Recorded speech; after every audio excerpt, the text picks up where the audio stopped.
Hello and greetings to everyone. My name is Jonas and I am welcoming you to our series of online microbiology classes. If you are new to our channel at gusto mo ang content ng mga videos namin, kindly hit like and subscribe. And to our students, and to my students for that matter, kindly hit that notification bell so every time I will be uploading a new video, you will be notified so that you will be able to review all the videos right away. Without further ado, for this discussion, we will be focusing on the pathogenesis of different infectious diseases.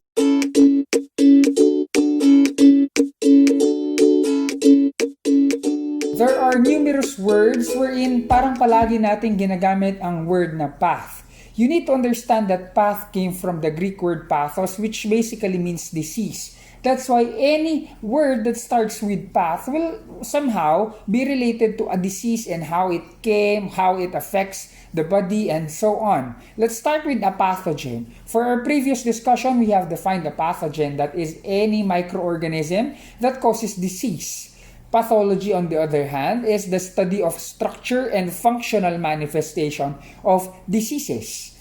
Pathogenicity is the ability of your pathogen or of your microbes to cause a disease. And lastly, your pathogenesis, which will be the focus of today's discussion, will be focusing on the mechanisms, how different diseases are being developed in the body. So all of those terms will be tackled or was tackled in our previous discussion. To further our study, let's define the word infection and infectious diseases. Most of the time, these two words are used interchangeably.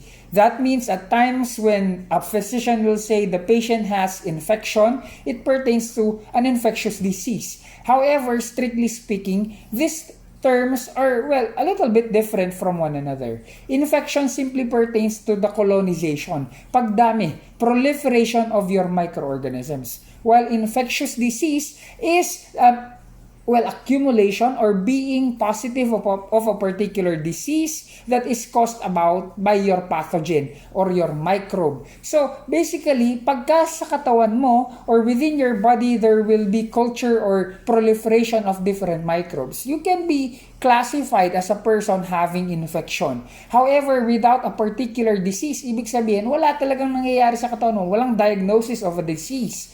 That means you are not yet infectious, you are not yet considered to have an infectious disease. Kaya other persons or some persons might have infection while not having infectious disease. But you cannot have an infectious disease without an infection. So those are basically the minute differences between these two. However, as I've said a while ago, these two terms are usually used interchangeably, especially in the healthcare setup.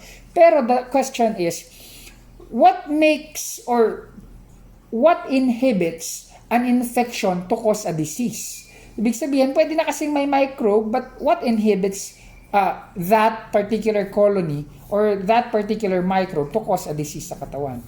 Number one will be, you need to understand that your microbes are specific in nature. We will discuss it more as we go along with our discussion. However, first concept is that your microbes are specific in nature. They don't usually infect different areas of the body. Okay?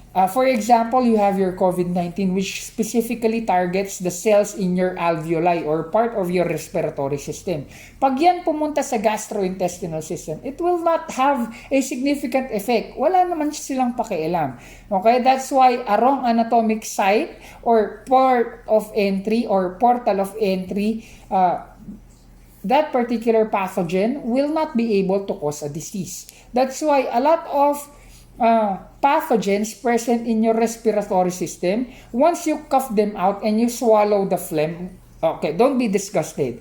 The recommendation of WHO will be for you to swallow your phlegm, primarily because the microorganisms present in your respiratory system will not have an effect in your digestive system. Kaya the safest way for you to discard your phlegm containing different microbes from your respiratory system is again, swallowing.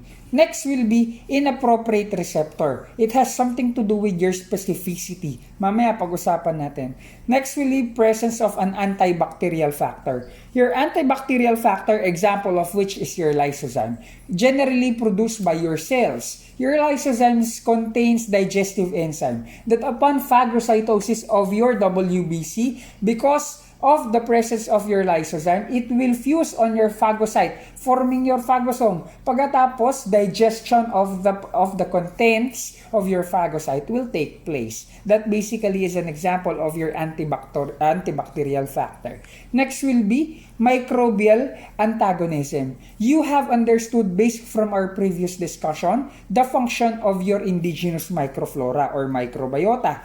Basically, these indigenous microflora are residents of the body, meaning they take up space and nutrients. That's why when different pathogens comes in our body, okay, una, wala silang point of attachment, primarily because there is already a resident sa loob ng katawan mo. Second will be, it won't have the ability to compete with nutrients, primarily because nakapwesto na yung mga indigenous microbiota mo. That's why it makes it hard for them to feed and to stay in your body. And lastly, your microorganisms or your indigenous microflora produces antibiotics or substances that will inhibit or facilitate cell death. Kaya, hindi talaga makaporma ang pathogen. Next will be, based from the host's overall health condition as well as nutritional status.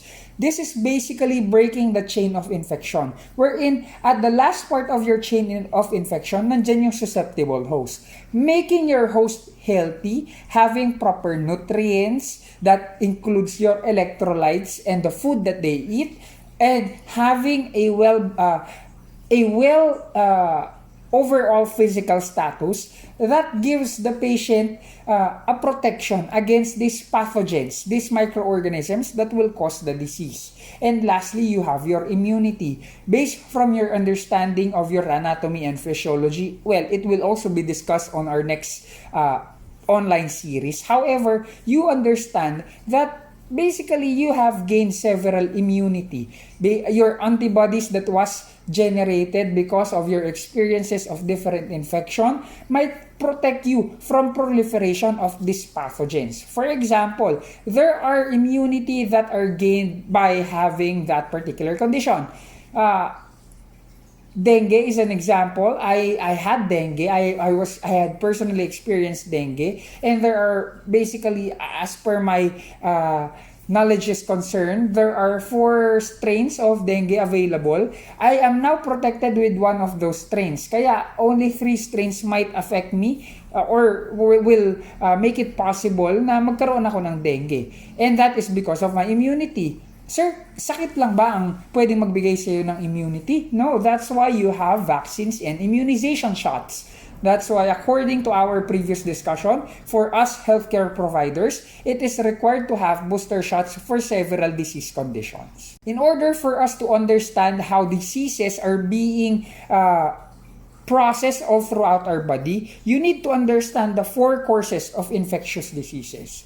Una, we have our incubation period. This is basically the time where different pathogens arrive in your body. Then, yun yung moment na mai-infect ka. Up till the time that the first manifestation of the disease is being observed or the onset of your symptoms. There are several factors that affects how long your incubation period will be. Number 1, balik ka dun sa kanina, your patient or your host's overall health status. Because basically, if the pathogen will infect me versus if a pathogen will infect an immunocompromised individual, of course, the incubation period or the time period para mag-manifest yung disease will be longer for me because I'm considered to be a healthy individual.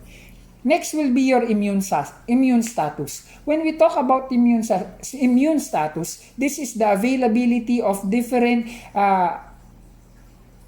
components of your body, particularly your WBCs, that includes also your antibodies, alright, present within your body. According to what I've explained a while ago, there are several ways in order for you to acquire your immunity, which will be further discussed on our next topic.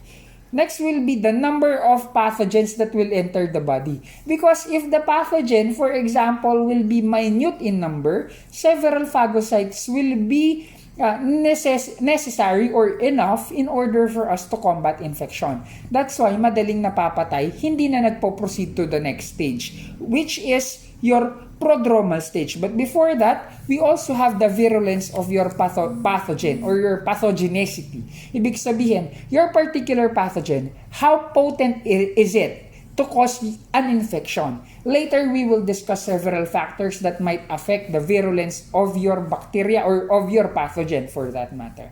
Going back, after your incubation period, there is your prodromal period. Your prodromal period is basically a period, a pre-illness period. Meaning, this is the stage wherein the patient is feeling something seems to be abnormal within the body. However, there is no actual manifestations of the disease yet.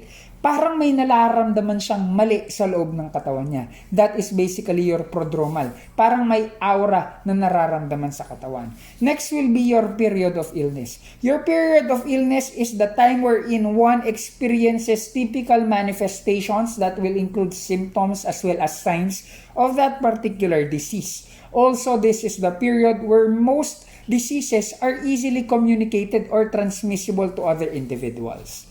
And lastly, you have your convalescent period. Your convalescent period is the time wherein your patient will now recover from that disease condition. However, despite being recovered, number one, you might be a carrier, meaning despite you being recovered to the disease, you might still harbor the pathogen. And number two, you'll never know that during the time of illness, there might have been a severe damage na kahit wala na yung pathogen mo, because of the severity of the damage. For example, your pathogen have infected your brain or your cardiac muscle, and because of the time it took for that particular pathogen to infect that particular area, it might have caused irreparable damage. So despite the absence of a particular pathogen, pwede mo pa rin bang ma-experience ang abnormality or the manifestations of your disease? Yes. That is basically your convalescent period. Review, 4 tayo dyan. You have your I-peak. What is your I-peak? Incubation, prodromal period, period of illness or illness, and letter C, convalescent period. Those are your 4 phases of your infectious diseases. Now let's define several terms. Number 1 will be localized infection. When we say localized infection, infection is basically contained to the original site wherein the pathogen have entered. What do you mean by that? I have several insect bites on my skin that basically generated a little pimple-like. Parang nagkaroon ng puti sa aking balat. That is basically pus. The infection was localized, meaning it was controlled on the area of my epidermal layer. Hindi pumasok sa system ko. That means that particular infection is local infection. Kasi na-control on that particular region. Doon pumasok ang microorganism, doon din siya namatay at na-control. That's basically your localized infection. However, infection might go into your bloodstream wherein bacteria will enter the bloodstream and will infect multiple organs kasi bloodstream runs all over the body. Okay, when that happens, we now term the infection as a systemic infection. Based from your understanding in your anatomy and physiology, different fluids is being carried out in your blood, in your lymph. Basically, your lymph is part of your immune system wherein it filters different body fluids, clearing the microorganisms. Well, in fact, you also have your macrophages there. However, if your lymphatic system is faulty, that might result to infection. That's why if your lymphatic system is being infected or there is an excessive colony or number of microbial growth, that might cause systemic infection. Also, there are some cases wherein phagocytes are the carriers or are the place where your microorganisms harbor.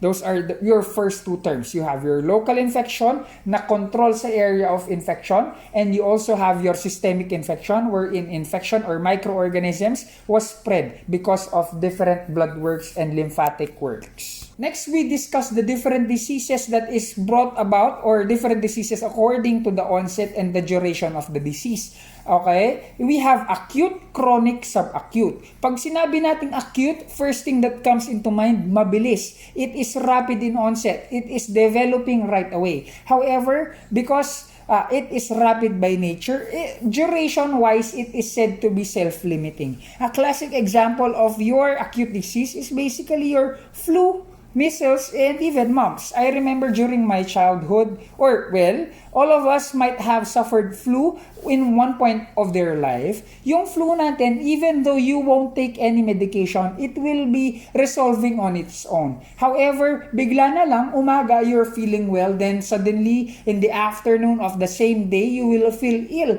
as if you are having body aches, you are now sneezing, coughing, having coughs and colds, sudden ang onset. However, if the disease will run through its course, it will resolve on its own. That's an example of acute disease. On the other hand, the opposite will be your chronic disease. Chronic disease has an insidious onset, meaning at times because of a very slow development, your patient might not know when exactly he or she have contracted that particular disease. And basically, your chronic disease, based from the word itself, it usually lasts for a lifetime. That's why it's said to be chronic. Long-lasting kasi siya. A classic example of this is your TB, leprosy, as well as syphilis. If not treated, this might manifest all throughout your life and might be the cause of your death as well. Next is the gray area between your acute and and chronic. Ang tawag natin dito, subacute, wherein it does not develop too fast, but it does not develop slow. Also, these conditions might last longer than usual. An example of this is bacterial endocarditis, where bacteria have infected a particular layer of your cardiac muscle. Madalas, hindi masyadong mabilis o biglaan na lang, it will manifest na there is chest pain, alright, there is increase in WBC. Hindi biglaan. The onset is not so fast but not too slow. And this bacterial endocarditis, unlike your acute diseases, it might last longer, especially if left untreated. That is your subacute. So, tatlong terms, according to their onset and duration, you have acute, rapid, self-limiting. You have chronic, insidious, slow ang onset, pero long-lasting ang disease. And you have subacute, which is the gray area between these two terms. Another additional will be your latent infection. When we say latent infection, you basically have had or contracted a disease from that pathogen. However, you have been cured.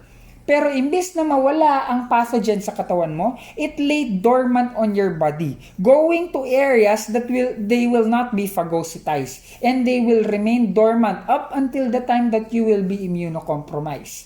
Comes this opportunity, they might manifest again as that particular disease. A classic example of this is your chickenpox or infection brought about by your varicella zoster virus. Your varicella zoster virus will run its course. Kahit wala kang sakit, mawawala yung iyong chickenpox. However, despite you being cured of chickenpox, the causative agent, that varicella zoster virus, will stay dormant in your body. Ibig sabihin, dyan lang siya, chill-chill at hindi nakakaapekto. However, comes the time that you will be immunocompromised, it might re-emerge again or surge again. Ibig sabihin, magkakaroon ka ulit ng condition na ganon. Ang tawag natin doon, latent infection. You were infected by the same pathogen on a later stage. Ngayon, pag-usapan naman natin ang symptoms as well as sign. Basic information for you future nurses is that symptoms is something that is subjective by nature. It basically pertains to the patient's perception, feelings, or how the patient currently would like to react given a particular scenario. So, for the past few days, you might have heard these two terms. You have your symptomatic patient and asymptomatic patient. Basically, when you say symptomatic patient, these are patients that does not manifest or symptomatic patients are patients that manifest classic symptoms of your disease. This is also termed to be clinical disease, meaning they are being diagnosed clinically kasi present ang symptoms. However, you have your asymptomatic wherein symptoms are not, present or are not felt by your patient. That's why it's termed as subclinical o hindi agad clinically diagnosed. However, one thing is for sure, both these patients carries pathogens and are being affected by these pathogens. They have an infectious disease in their body. Ang tanong lang dyan kung may nararamdaman o walang nararamdaman si pasyente. Having symptoms is also subjective by nature. Because, for example, I might be tolerant with headache. That's why even though I'm now suffering from headache, I will not treat it as, I'm positive of headache. Kasi, I'm tolerant. So basically, all your symptoms are subjective by nature or how the patient perceives it. That's why it's not a question if you are symptomatic or not. The mere fact that you have the disease, the question is, can you transfer that disease? That's why, despite the lack of conclusive result that COVID-19 can be transmitted by a symptomatic patient, think about it. Isipin mo ng marahan at hayaan mong ma-realize mo. Are asymptomatic COVID-19 patient considered to be non-infectious? The mere fact that they are contracting and having SARS-CoV-2, can you consider them non-infectious? That is something to ponder upon. That's why basically one of the major reasons why some diseases are being transferred from one person to the other is because you are asymptomatic. Kaya nga, it might be the very reason why COVID-19 has spread all throughout the world. Because if I am a person and I know that I am sick, I will take precautionary measures. However, let's change the scenario. I am having the disease, but I don't feel any abnormalities in my body. Will I take precautionary measures such as social distancing, wearing my PPEs, hand washing? No, because nothing will warrant me or will warn me that I have the disease. That's the very main reason why a lot of diseases remains to be communicable up till this stage. Classic example, COVID-19. Kung meron tayong subjective data through the form of your symptoms or symptomas, you also have your objective data, your signs. What's the difference? Signs are basically observable, quantifiable, measurable sa part nating healthcare provider. This is not subjective in nature. That is basically your sign of your disease. Well, pagdating sa infection, you can have primary or secondary infection. According to definition, primary infections affects healthy individuals. This is basically the first infectious disease that will be experienced by your patient. It might be a result to, or this might result to making your host vulnerable. Kaya nagkakaroon tayo ng pangalawa or what you call your secondary infection. Your secondary infection basically is where due to the gained vulnerability of your client, he or she might be more susceptible to contract a disease. So, anong tatandaan mo sa primary? Ang primary, mga malulusog ang naapektuhan. Those patients that are considered to be healthy. However, for secondary infection, the person that are being infected are those that are already sick. We focus ourselves on the term pathogenesis. Pag sinabi natin pathogenesis, we would like to determine genesis, how something has begun. And patho is disease. That's why we would like to determine different mechanisms involved on how the disease came about. That is basically your pathogenesis. In order for you to understand pathogenesis, kailangan natin pag-usapan ang stages of your pathogenesis. Of course, first step will be exposure or what you call entry. This is the point where pathogens will move to your body. Papasok sa katawan mo. It is considered as the portal of entry of these pathogens to the host. Next will be adhesion or attachment. This is the point wherein different pathogens that have entered through the body will attach to the different tissues of the body. That is what you call adhesion. Later, part of the virulence factor or those factors that determines pathogenicity of your pathogen one of our focus will be the attachment of your microorganisms. Mamaya, pag-usapan pa natin sila further. Next will be, after adhesion or didikit sa ating target tissue, there might be two things that you need to have. It's either multiplication or colonization and invasion. This might change, okay? Pwede po ba niyang i-invade muna ang cell bago mag-colonize? Yes. Pwede muna ba siyang mag-colonize sa bloodstream then invade the cell? Pwede rin. So these two things or these two processes might be interchanged. What is multiplication or colonization of your pathogen?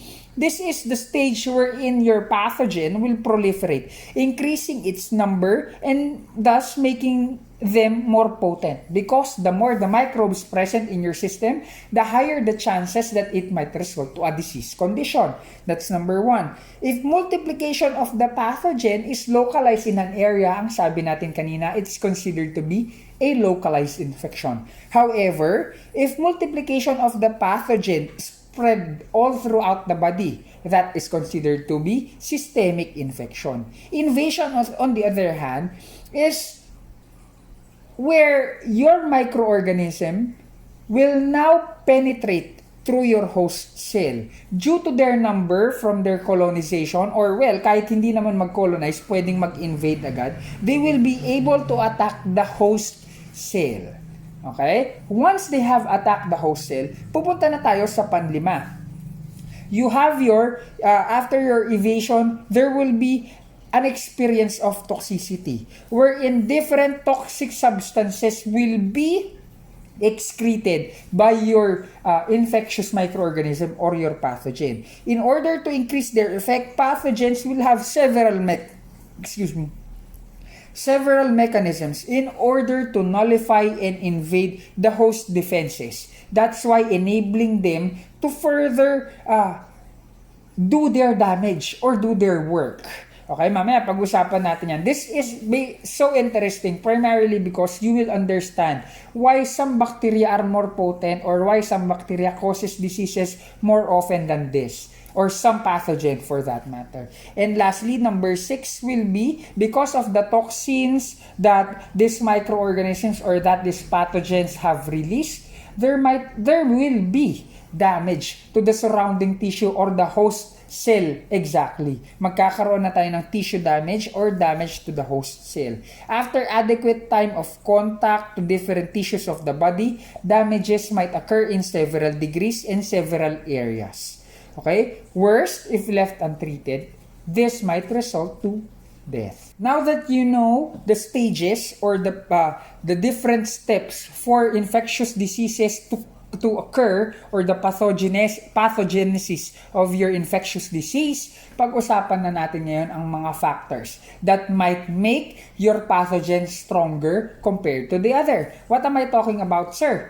Virulence. Pag pinag-usapan natin ng virulence, we basically talk about pathogenicity or the capability of your pathogen to cause a disease. There are two strains of your pathogen. You have your virulent and avirulent. Simple lang yan. Pag sinabing virulent, they can cause a disease. Pag sinabing avirulent, they cannot cause a disease. Sir, virus lang po ba yun? No. When we talk about virulence, we are not simply talking about virus, but rather the ability of different pathogen. Whether it be bacteria, virus, you have your protozoa, and so on.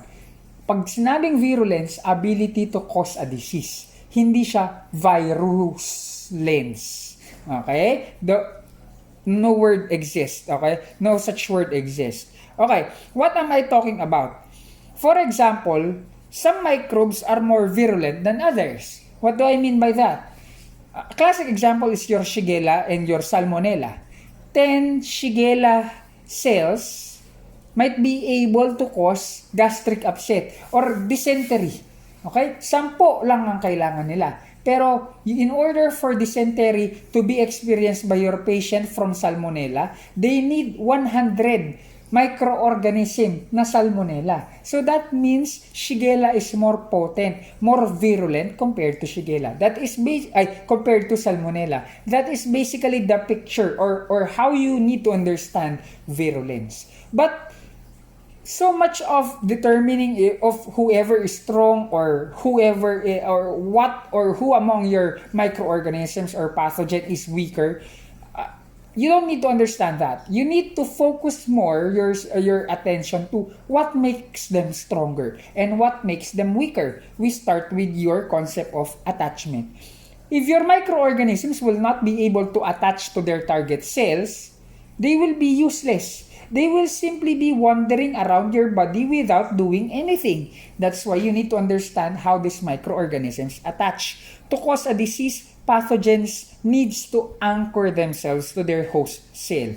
And you need to understand that pathogens are specific to its attachment. Why? We need to understand two terms. Number one, receptors. And number two, your adhesins. Una muna tayo sa receptors. Your receptors is also known as your integrin. This is present on your host cell. Look at your picture in your PowerPoint.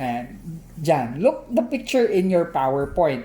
Basically, or mukhang nandito. Look, the picture on your PowerPoint, in your host cell, you have protein-like structures doon sa surface nila. It serves as something that will signal the virus na parang they are saying, hey virus, I am your soulmate. Okay? That is basically your integrin or your receptor present in your host cell. On the other side, your bacteria will have this what you call adhesins. Your adhesins are also known as ligands. Your adhesins will now recognize your receptors.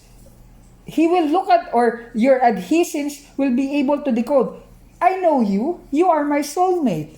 That's why because of that, the receptor and adhesin complex will now form, attaching your microorganism to your pathogen to your host cell.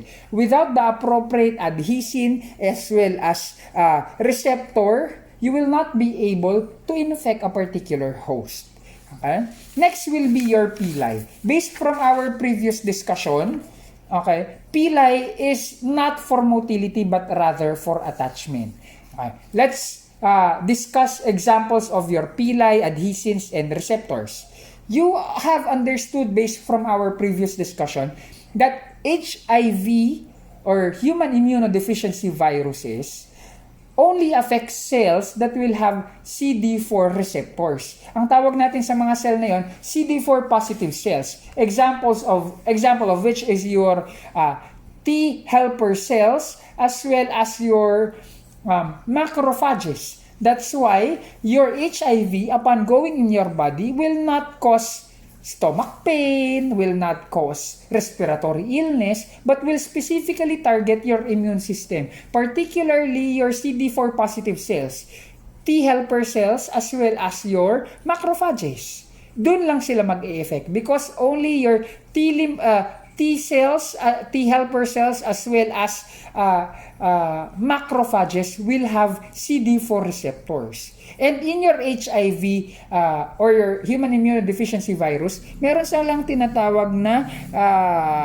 it's here in my GP120 adhesins. Your GP120 adhesins are the one responsible for recognizing CD4. Alam niya na si CD4 receptor ang kanyang soulmate. Kaya yun lang ang kanyang naapektuhan.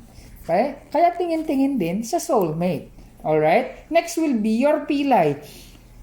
A classic example of your pili is this. You have your E. coli. There are E. coli that are pileated and there are E. coli that does not have any pili. What do you mean by that? If you have pili, you will be able to attach yourself well that despite you urinating through your urethra, they will be able to cling on.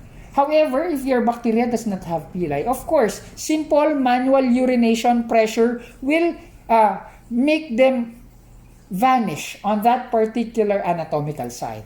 Kaya pili enables different substances to attach to your host, giving them enough time to affect or to infect that particular host. Next will be there are some microorganisms that are considered to be obligatory pathogens. Alam nyo na to before. Let's run them down. These are microorganisms that cannot live without a host. Examples of which is your rickettsia. Based from previous discussion, rickettsia has a leaky membrane. That's why different metabolites, energy leaks out of them. Kaya kailangan nila ng host to suffice those things that are escaping their cell membrane.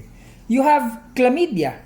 Chlamydia is considered to be an energy parasite because as what was discussed last time, chlamydia, despite their ability to manufacture energy, doesn't want to utilize their own energy. Gusto nila, energy ng iba ang gagamitin nila. That is chlamydia. You have your Ehrlichia. Your Ehrlichia species is an example of an intraleukocytic pathogen, meaning it basically looks for a monocyte. Okay? Specific sila sa monocyte at pupunta sila sa monocyte na yon para sila ay mabuhay. In turn, killing the monocyte. That's why, as previously discussed, different phagocytes might also be the cause of spread of infection. Hindi lang blood at saka lymph, but also you have your phagocytes in the form of your monocytes. Another example of an intraleukocytic granulocyte naman tinitira nito, you have your Anaplasma phagocytophilum. When we say granulocyte, you are pertaining to your neutrophil, eosinophil, and I think it's all those WBC, because your WBC are basically classified as granulocyte and agranulocyte. Ang Anaplasma phagocytophilum basically infects your granulocyte. Doon naman sila pumupunta in order to cause a disease called anaplasmosis. And you also have your Plasmodium species.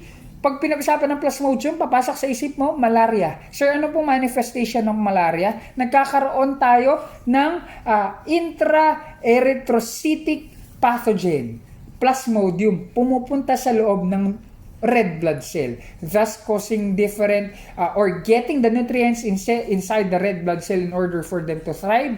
Might they kill this RBC? Yes. That's why a common manifestation of your malaria is at almost similar manifestation to anemia kasi nagkakaroon ng RBC affectation. From your obligatory intracellular pathogen, there are pathogens, however, that might exist with or without the host. Ang tawag naman natin sa kanila, facultative intracellular pathogen. In order to combat pathogen, the body has natural mechanisms in order to defend itself. Merong natural armed forces of my body or navy forces of my body sa loob ng iyong katawan. In order to combat these different diseases, you have your what you call phagocytes. Your phagocytes, such as your neutrophils, macrophages, are basically responsible for killing different microbes. These phagocytes contains different enzymes, enabling them to digest upon phagocytizing different microorganisms. You have your hydrolytic enzyme,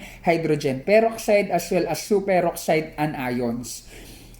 All of these three kills your microbes. However, your microbes will not simply give up on their game.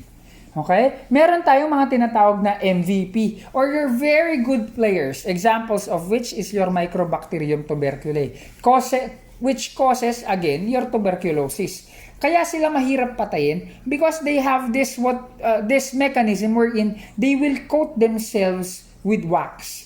Because they are coated with wax being a lipid-like substance covering them, a thick lipid-like substance covering them, there will be no way or my phagocytes will have a difficulty in order to phagocytize them. Kasi meron silang outer covering. Yan ang problema sa Microbacterium tuberculae. Ito pa mga MVP natin. There are some microorganisms that prevent phagosome or the phagocyte to fuse sa lysozyme. Hindi kasi mapapatay ng iyong microorganism or ng iyong phagocyte ang pathogen mo by simply engulfing them. Upon engulfing, there is this what you call lysozyme approaching your phagocyte and will fuse with your phagocyte. This lysozyme contains digestive enzyme that will enable the digestion of that particular pathogen that was engulfed by your phagocyte.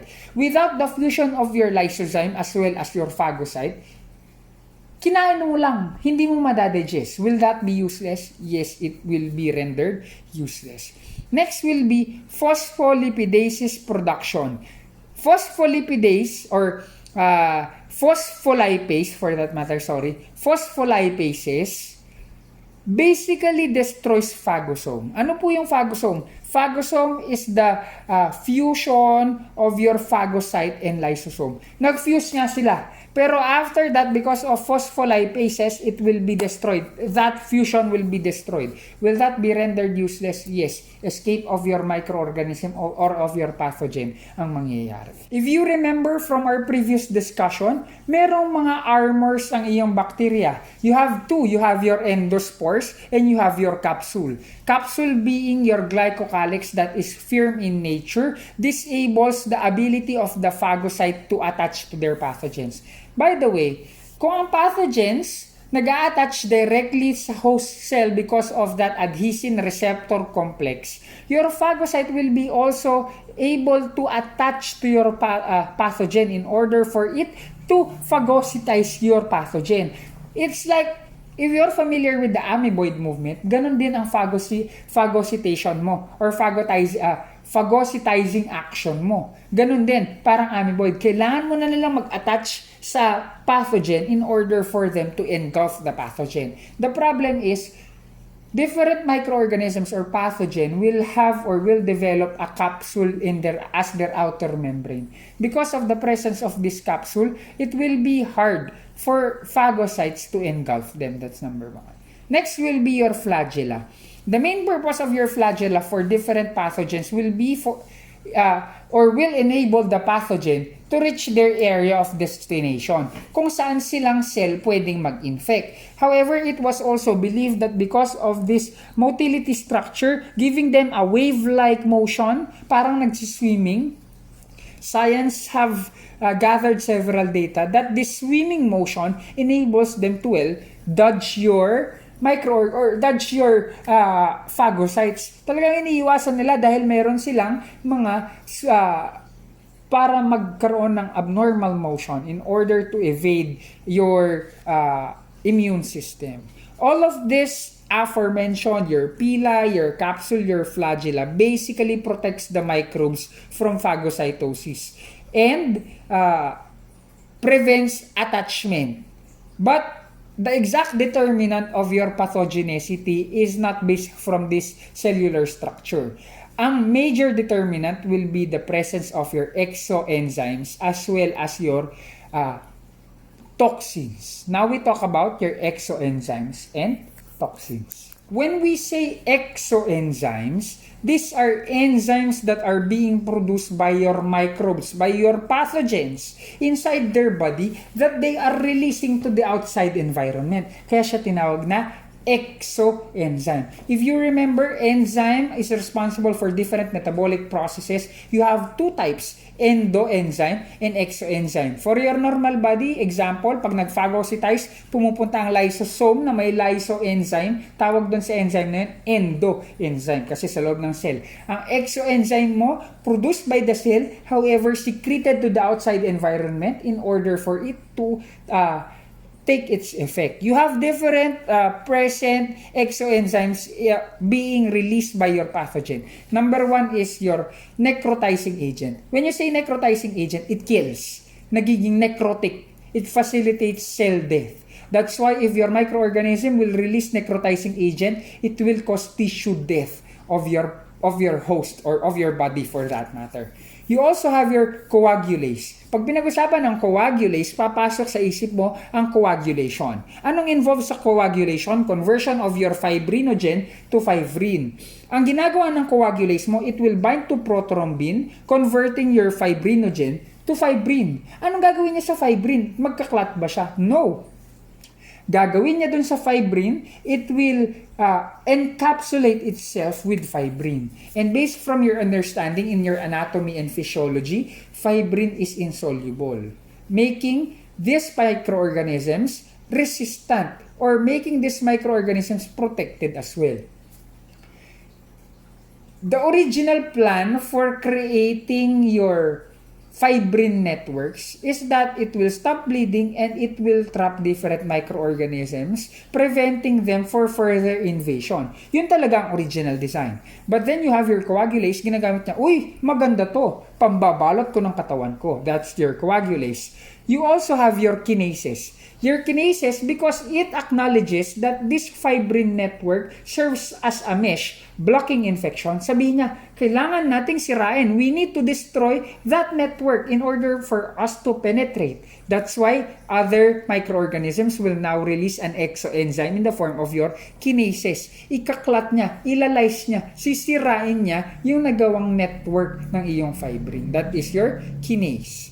You also have hyaluronidase as well as collagenase. Your hyaluronidase, sorry for that, and collagenase basically enables different microorganisms to spread on the different body parts because your hyaluronic acid basically serves as cement holding different tissue. Your hyaluronidase dissolves this cement. Kaya nagkakaroon ng breaking of your tissue. Kaya maraming naaapektuhan. That's why it's considered to be a spreading factor. It enables the spread of pathogen through connective tissue. Collagenase, on the other hand, collagen is responsible for supporting your tendon, cartilage, as well as your bones.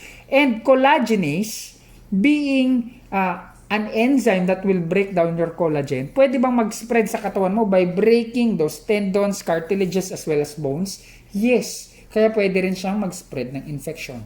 You also have this what you call hemolysins. Your hemolysins, based from the word itself, hemo, ibig sabihin they target RBC or your erythrocytes. It performs or facilitates lysis of your RBC. Bakit kailangan patayin si RBC? You need to understand that one of the major or important nutrients needed for different pathogens to replicate themselves is the presence of iron. Saan ka kukuha ng iron sa katawan mo? Siyempre, doon sa nagdadala ng iron, you have your hemoglobin, your heme part, which carries iron nutrients. Sirain natin ngayon yung RBC in order for the pathogen to get iron so that they will have iron supply in order for them to replicate. That's your hemolysins. You also have your lecithinase. Your lecithinase basically breaks down phospholipid referred as your lecithin, which is present in different cellular membrane of the host. Having that said, sisirain mo yung cellular membrane ng host kasi present yung phospholipid na yun sa cellular membrane. Now that you have destroyed that cellular membrane, that phospholipid coating, that will make your host cell more vulnerable to your pathogens, making them more virulent or dictating the pathogenicity. Now that you know enzymes that are being produced by your cell, punta naman tayo sa toxins. When we say toxins, this is a general term to denote any produced by your pathogen. Any produced by your pathogen. Okay? That basically is considered to be poisonous or will cause tissue damage. Depending on the site of affectation, you will have different toxins. What am I talking about? If the toxin affects your brain, tawag natin doon neurotoxin. Examples of microorganisms that produces neurotoxin is your Clostridium tetani as well as Clostridium botulinum. Alright? You're familiar with the disease tetanus as well as botulinum toxin. Alright? Those are considered to be neurotoxin. Pag ang toxin naman nag-infect sa iyong gastrointestinal system such as the toxin produced by your E. coli, Clostridium difficile as well as salmonella, ang tawag doon, enterotoxin. Kapag ka naman sa balat at it causes exfoliation of your epidermal layer, tawag doon, exfoliative toxin.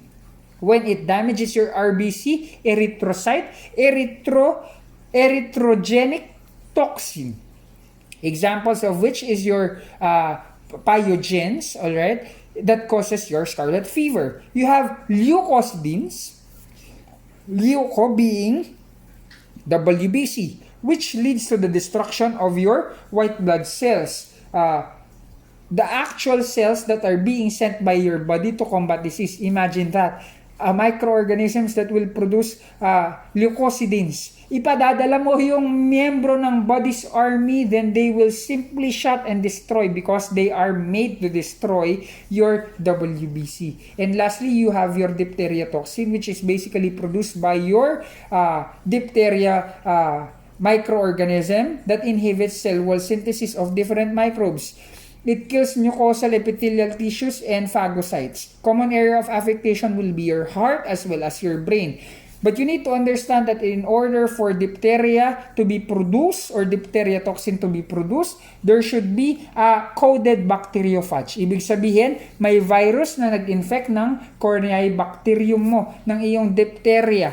Alright, in order for it to produce your diphtheria toxin. That's why if it's not infected by your bacteriophage, it will not produce your diphtheria toxin. Now, there are several ways wherein your pathogen will do in order for him or for that particular pathogen to evade your phagocytes. Una, you need to understand the concept of your antigen and your antibodies. Ano ba yung concept ng antigen of antibodies? Based from your anatomy and physiology, antigen will now signal the brain, hey brain, there is a foreign substance inside your body. That's why the body will now produce antibodies to combat that specific antigen. Specific ang antibodies at antigen, meaning this particular antibody is manufactured for this particular antigen. However, the problem is some microorganism will do this. Now that I have produced a antigen, hey buddy, this is my antigen, create an antibody.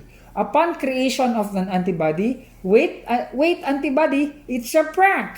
I will change my antigen, making the antibody useless. That's making the body or requiring the body to create another antibody. Ulit-ulit na ganon, that's what you call antigenic variation. Definitely, your pathogen will evade your phagocyte or your antibody or your immune response for that matter. Okay?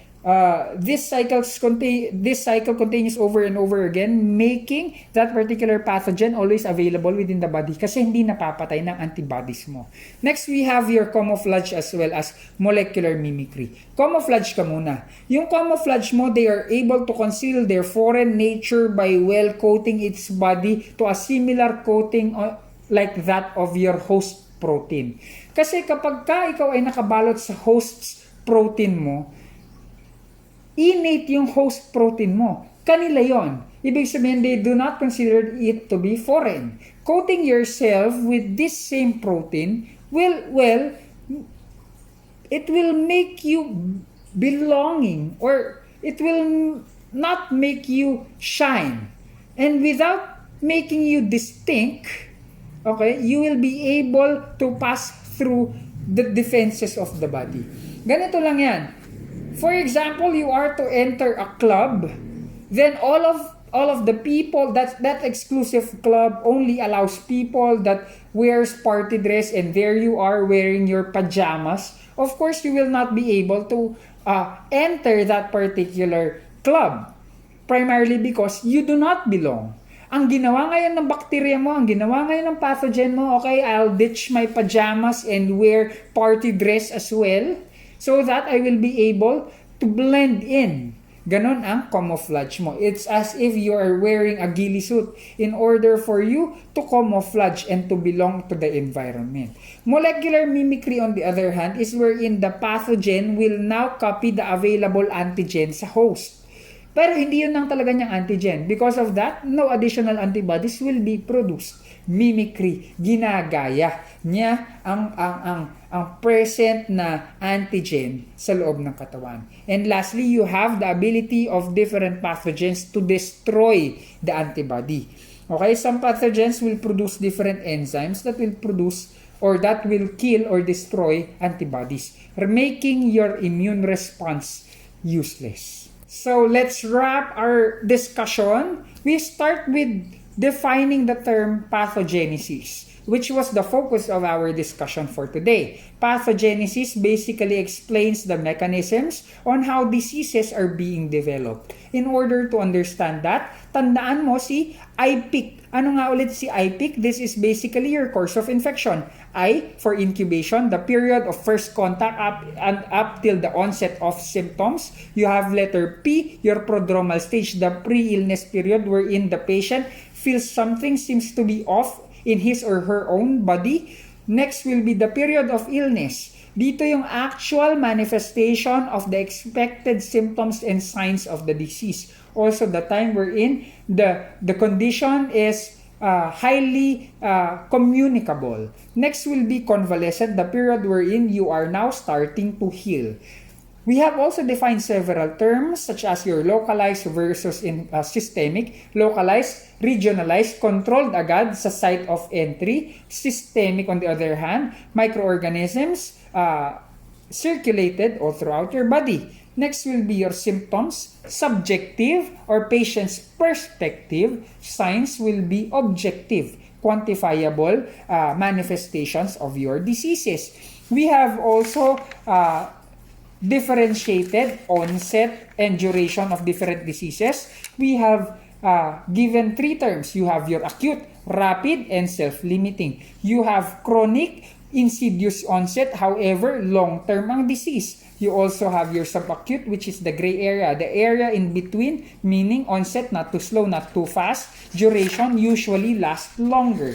You also have discussed the stages of pathogenesis of your infectious disease, wherein dapat munang pumasok through exposure or entry. Then, next will be attachment. After attaching, it might multiply, then invade, or it might invade and multiply or increase in number. Upon multiplication, now that the pathogen is available in a numerous number, okay, they will now produce different toxins. Yung pinag-usapan natin kanina, your exoenzymes as well as toxins, which will cause different tissue damage as well as diseases. That is basically the stages of your pathogenesis.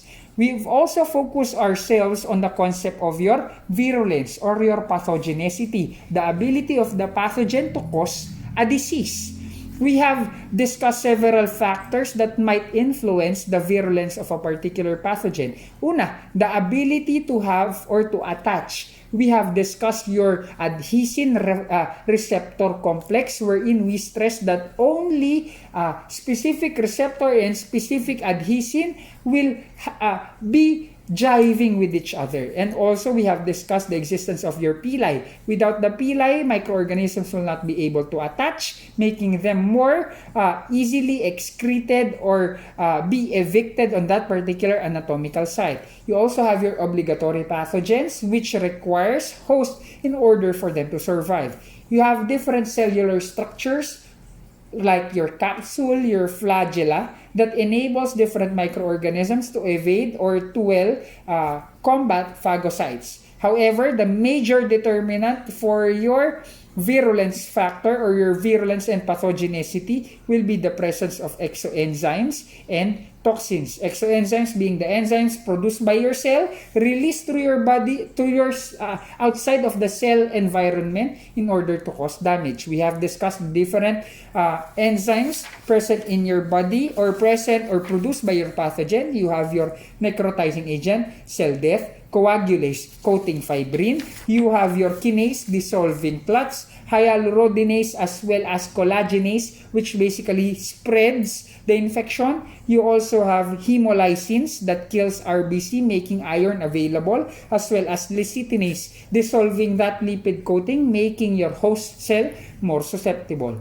You also have your toxin depending on the area of affectation. You have your neurotoxin, brain. You have your enterotoxin, stomach. You have your exfoliative toxin, skin. You have your erythrogenic as well as leucocidins, RBC and WPC respectively, and diphtheria toxin. You have also discussed the different mechanisms in order for your microbes to invade your immune system. Yung una, nagpapalit sila ng antigen. Pangalawa, they camouflage themselves using the proteins present in your body, or it performs mimicry, ginagaya ang present na antigen in your body. And lastly, they have the ability to destroy your antibodies, rendering your immune response useless.